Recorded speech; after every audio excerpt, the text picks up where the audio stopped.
I've used this for years and I want to tell you all my thoughts. Hi, Kenji here, and today we are going to be giving an in-depth review of the Tamron 70-200 F2.8 G2 lens. Now let's jump into it.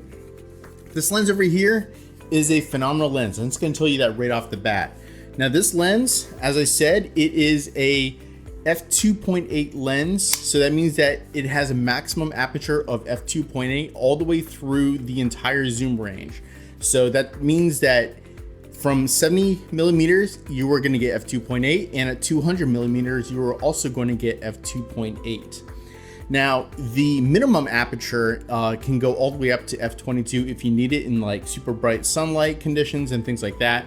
But usually people really care about that f2.8 aperture because they want to know just how wide the aperture gets, you know, how much light can get in and how much bokeh they can actually produce. Let's talk about a few of the specs on this lens before I start jumping into all the things that I love about the lens and some things that I don't like about this lens. So something that I want to let you know is that this lens over here has a minimum focusing distance of 37.4 inches. Now that normally means 37.4 inches from actually the plane of the sensor, not actually 37 inches from the front of the lens. Now I'm not exactly sure about that because normally when I'm actually shooting with this sort of long lens, I normally am not shooting subjects that are super close to me. You know, having subjects that are about 3 feet away from you actually isn't really too bad. Now there are some better lenses that are out there that are a little bit newer that actually allow you to actually get slightly closer to your subject, but normally you're going to be about 3 feet away from your subject when you are using a 70-200 f2.8 lens. Let's talk about some of the things about this lens. This lens over here is made pretty much out of solid metal. I wasn't really sure whether this was going to be made out of metal or going to have like a lot of plastic inside of it, but this over here, this outer barrel of the lens is all metal, and there's a lot of glass inside here. This thing is actually pretty heavy. The weight of this lens is 52.4 ounces if you're using the Nikon version, and the Canon version is 52.9, so right around 52.5 ounces, which is, it's kind of heavy. And when this is on your camera, you definitely notice it.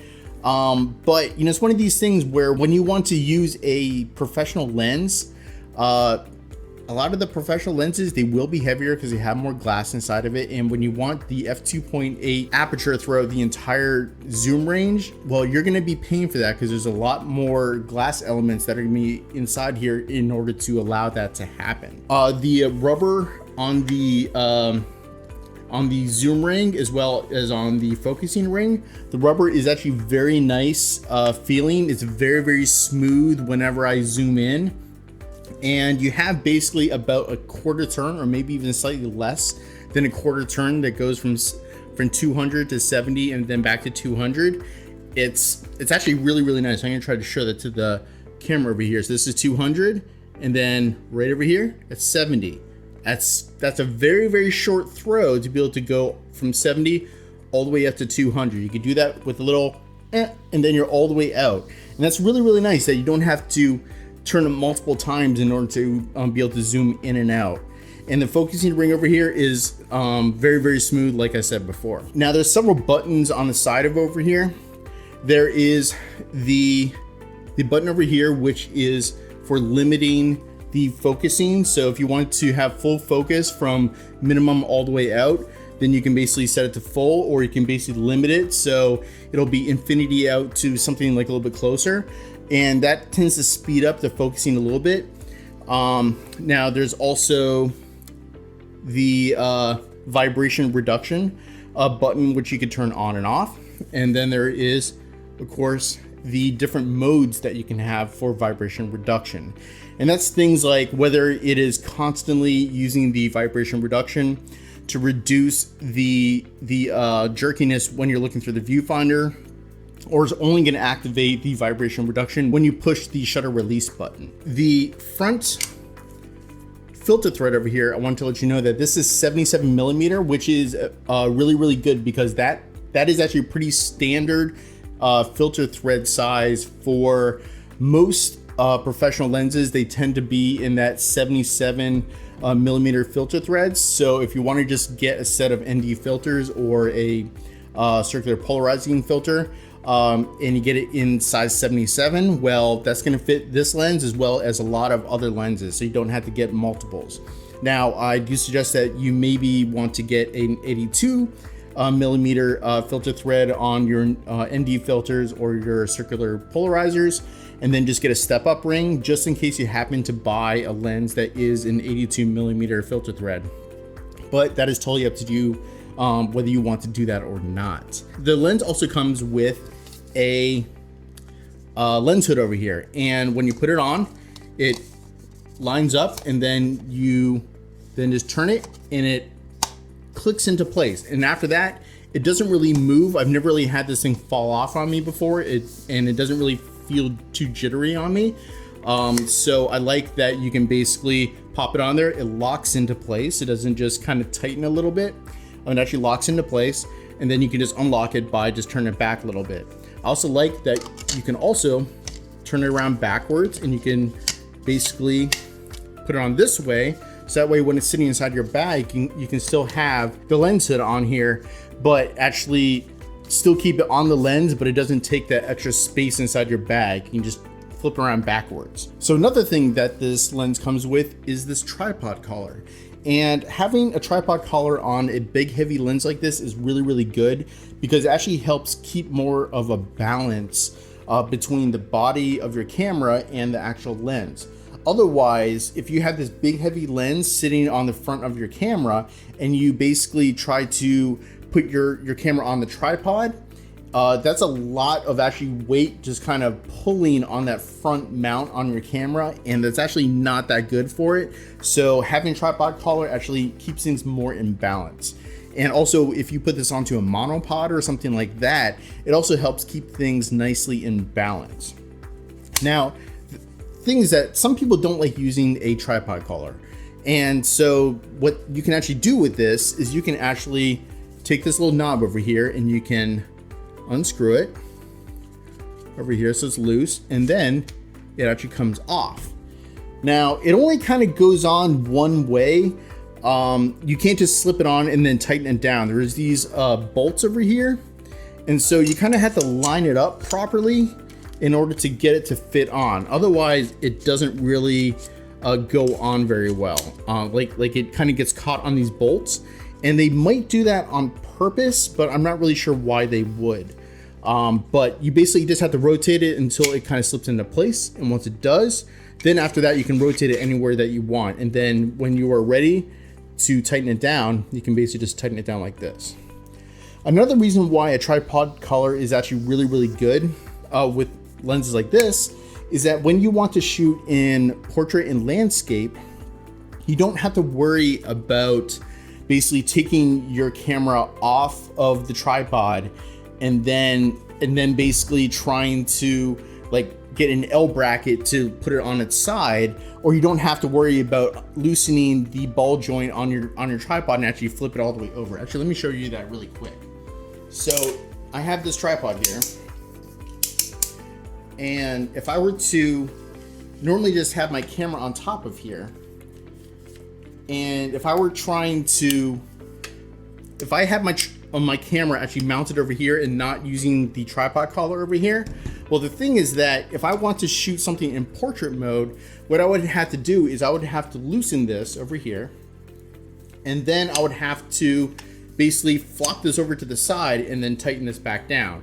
So that way I'm shooting in portrait mode. And a lot of times when you do this, you have to really kind of crank this down tightly, otherwise it tends to sag just a little bit, and then you don't really have the horizon perfectly level, and it's not really what I'd like. So when things are more in the upright position, you tend to be able to have a more stable camera when you're trying to take photos. But when you have a tripod collar like this, you can put your camera on here like this. I'm going to tighten this on. And the nice thing is that you can then loosen the tripod collar and you can rotate the entire camera any way that you want. like this. This entire thing rotates. So that basically means that you can basically have the tripod be in this upward position over here, but then you can take your camera and rotate it from portrait into landscape, and you never have to worry about having this ball head have to be completely sideways. And I really, really like that a lot. Now, one of the things that I really like about this tripod collar over here is that Tamron thought ahead and they looked at the different standards that are out there. And one of the standards for tripod plates that came out several years ago was the Arca Swiss standard. Now, the Arca Swiss standard makes it so that it fits on a lot of different tripod heads that are out there. And what they did is they made the tripod collar automatically have this groove. Try to show this to the camera better. Has this groove right here, right around the edge of this tripod collar. And that groove makes it so that it fits any Arca Swiss standard a tripod plate. And that's really, really good. The only thing it doesn't really have is the stop, the little stop screws over here, but it looks like it actually accepts them right over here. Having it so that you can basically just take this tripod collar and put it directly on almost any single tripod out there is actually really, really nice. But if you happen to have a tripod that doesn't actually use the Arca Swiss standard, they actually have still on the bottom, they have a little 1/4" screw over here, which can basically be hooked onto any sort of tripod plate, and then you can use it on any tripod out there. So if you want to use a standard, it's built in, you don't have to worry about adding an extra plate on there. But if you don't have it, you're still covered, and I do like that a lot. And hey, if you hate tripod collars, you never use tripods, you can also take this off and it's actually gonna work for you that way too. I tend to use tripods, I think it's a little bit better, but hey, to each their own, right? Why don't we move on to some of the lens coatings on here? I used to use a Nikon 80-200 f2.8 lens. It was one of their older lenses. It was an f2.8 lens. It was definitely a really, really good lens, especially for its time. The bokeh on it was amazing, but it had no vibration reduction, and the lens coatings on it weren't really that great. So if you had the sun kind of like shining directly into the lens or just off from the lens, it tended to add a little bit of a haze to a lot of the photos, and I didn't really like that too much.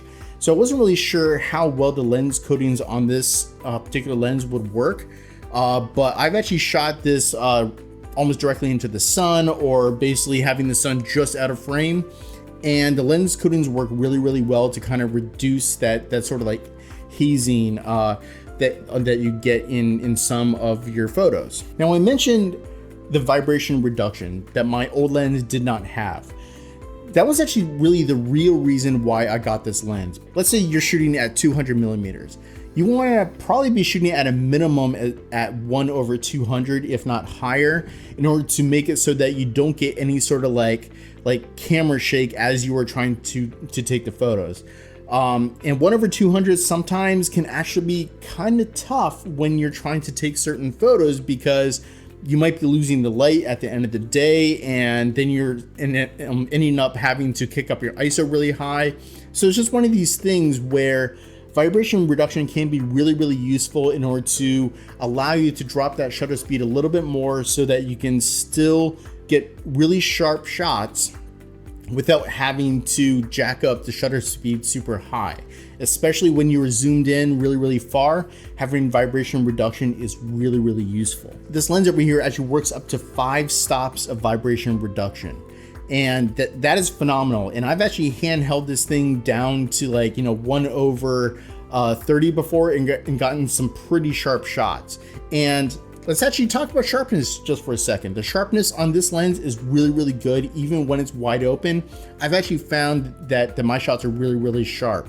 Now, a lot of times I am shooting somewhere around f4. If you do need to shoot all the way down to f2.8, I think you are still going to be really, really happy with the results. The vibration reduction, it does have different modes, as I said before, and it does allow you to turn it on and off. When you're shooting on a tripod, a lot of times people say you can basically turn off the vibration reduction. I normally just leave it on all the time. So, and it's just one of these things where I haven't had a problem with that. and you probably won't either. Let's go ahead and talk about the price of this lens. The price of this lens is $1,200.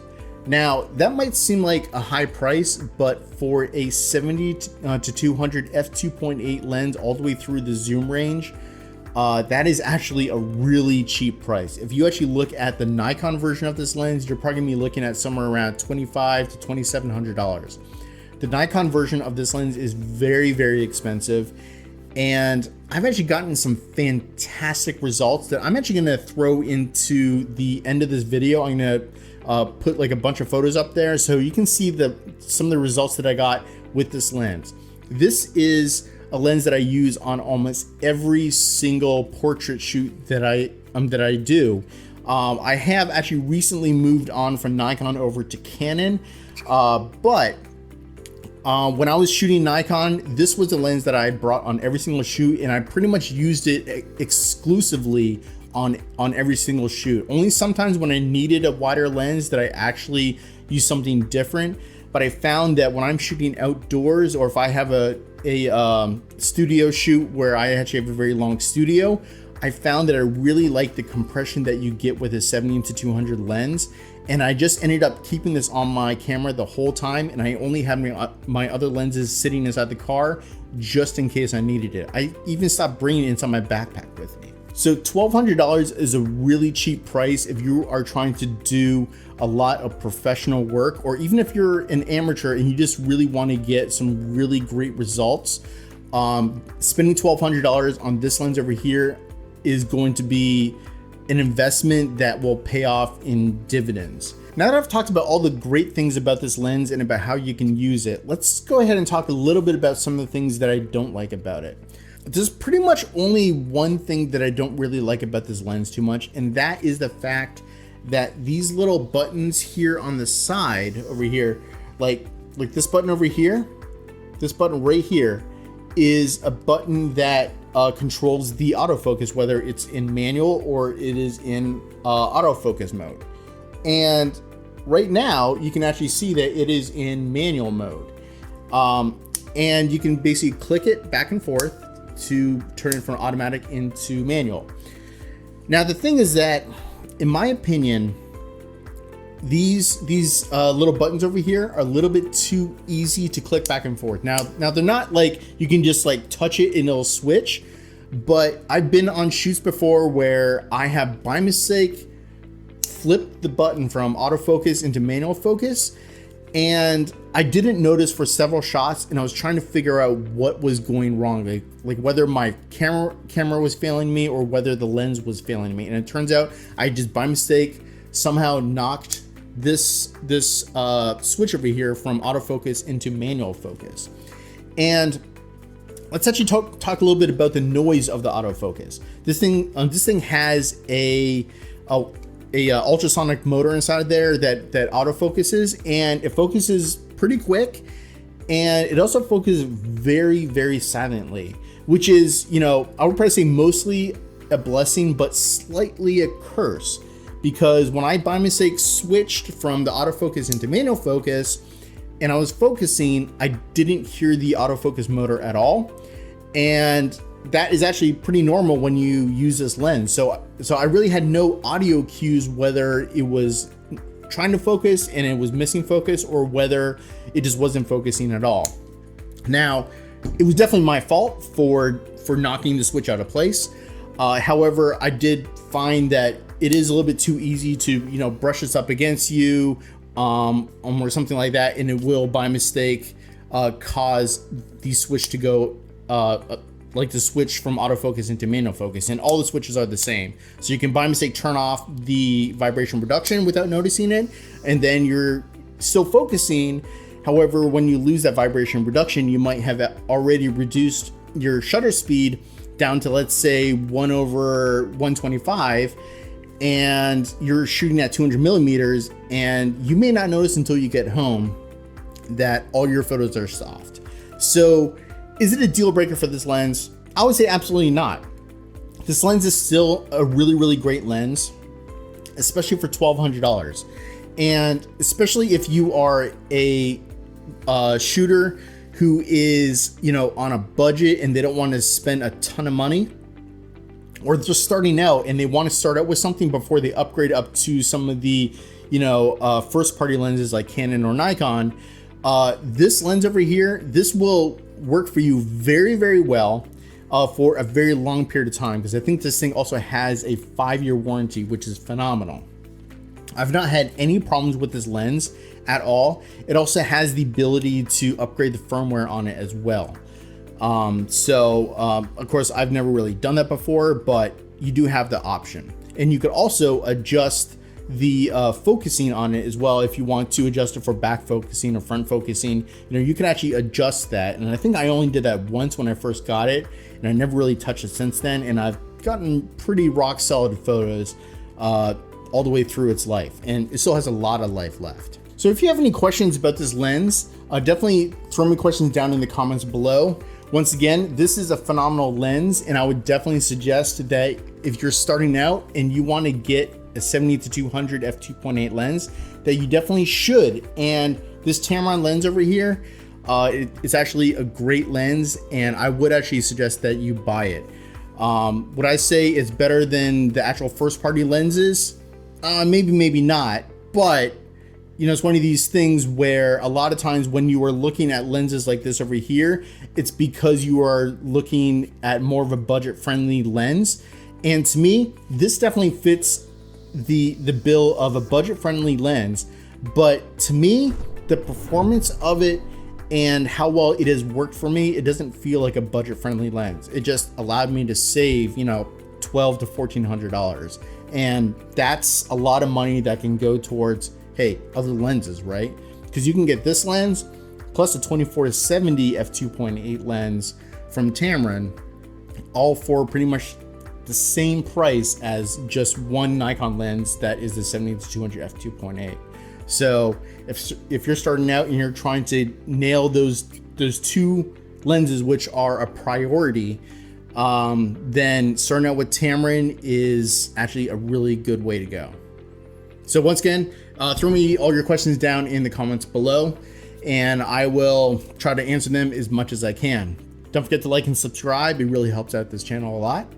And until next time, take care.